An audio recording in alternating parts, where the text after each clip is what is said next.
चित्रपुर गांव में एक चुड़ैल खिलौने बेचने आया करती थी। खिलौने ले लो खिलौने, रंग बिरंगे खिलौने। ताज्जुब की बात यह थी कि उसकी टोकरी में इंसानी शरीर के टुकड़े होते थे। खिलौने ले लो खिलौने, रंग बिरंगे खिलौने। जब भी कोई इंसान उसके पास खिलौने लेने जाता, वह उसे मार डालती और उसके टुकड़े कर कर अपनी टोकरी में रख लेती थी। जैसे जैसे लोगों को उस चुड़ैल के बारे में पता चलने लगा, लोगों ने घर के बाहर निकलना बंद कर दिया। एक दिन विहान खेल रहा होता है, तभी उसे आवाज सुनाई देती है। खिलौने ले लो खिलौने, रंग बिरंगे खिलौने, डरावने खिलौने। विहान को उसकी मौसी पैसे देकर गई थी। वह खिलौने के लालच में दरवाजा खोलने जाता है। कहाँ जा रहे हो? मम्मा, मासी जो पैसे देकर गई थी, मैं उससे खिलौने लेने जा रहा हूँ। तुमको नहीं पता, गांव में एक चुड़ैल घूमती है। वह खिलौने बेचने के बहाने लोगों को मार डालती है और उनके टुकड़े कर कर अपनी टोकरी में डाल लेती है। आपको तो बस बहाने चाहिए खिलौने नहीं दिलाने के। देखो, मैं सच बोल रही हूँ, चुपचाप घर में रहो। इतना कहकर विहान की माँ किचन में काम करने लगी। विहान एक शरारती बालक था, इसलिए उसने धीरे से दरवाजा खोला और बाहर खिलौने लेने चला गया। ओ खिलौने वाली आंटी, मुझे भी एक खिलौना दे दो। आपके पास क्या क्या है? मेरे पास तो सब कुछ मिल जाएगा, बताओ क्या चाहिए। जैसे ही खिलौने वाली चुड़ैल पलटती है, विहान उसे देखकर डर जाता है। मम्मी बचाओ, बचाओ, मम्मी बचाओ। विहान की चीख सुनकर उसकी माँ बाहर आती है तो देखती है कि वह भाग रहा है और खिलौने वाली चुड़ैल उसके पीछे है। वह भागकर जाती है और अपने बेटे को गोदी में उठाकर घर के अंदर ले आती है। पर दरवाजा बंद करने के पहले ही वह खिलौने वाली चुड़ैल उसके पास पहुंच जाती है। विहान, दरवाजा अंदर से बंद कर लो बेटा। मम्मी नहीं, मम्मी नहीं। बेटा दरवाजा मत खोलना, मत खोलना दरवाजा। चलो, आज मेरी टोकरी में एक खिलौना और बढ़ जाएगा। देखो, तुम मेरे पास आने की कोशिश मत करना, वरना क्या करोगी तुम। विहान की मम्मी उसके ऊपर गमले से वार करती है और फिर भागती है, पर फिर भी वह चुड़ैल उसे पकड़ लेती है और उसे मारकर अपनी टोकरी में रख लेती है। विहान बहुत रोता है। जब उसके पिताजी रात को घर पर आते हैं तो वह सारी बात बताता है।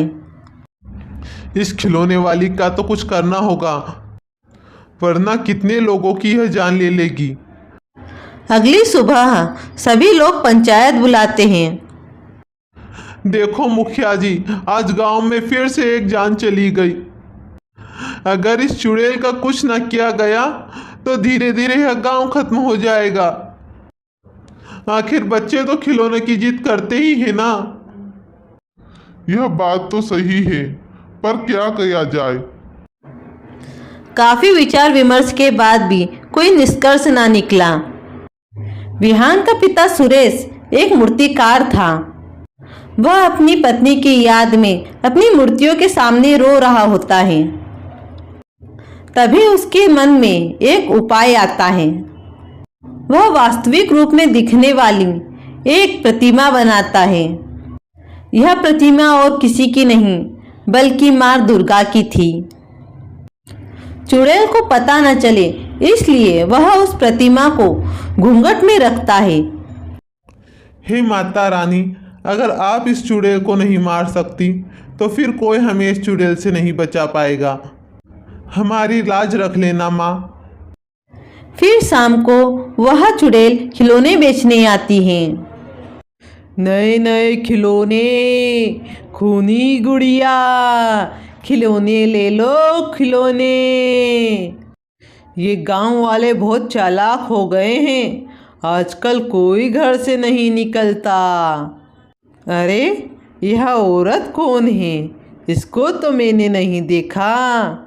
चलो आज इसी का खिलौना बनाती हूँ। खिलौने ले लो खिलौने। भाभी जी, आपको खिलौने लेना है? अरे भाभी जी जवाब तो दो, मेरे पास बहुत ही रंग बिरंगे खिलौने हैं।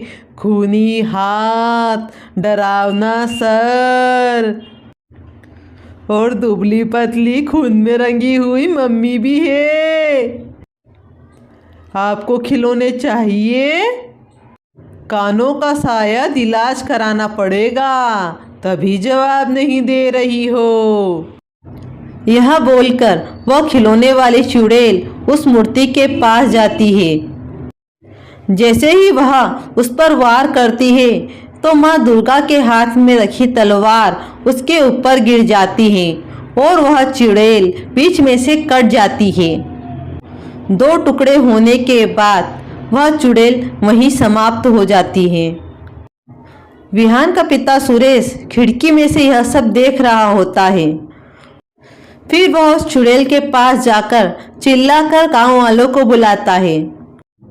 गांव वालों देखो, माता रानी ने इस चुड़ैल के 2 टुकड़े कर दिए।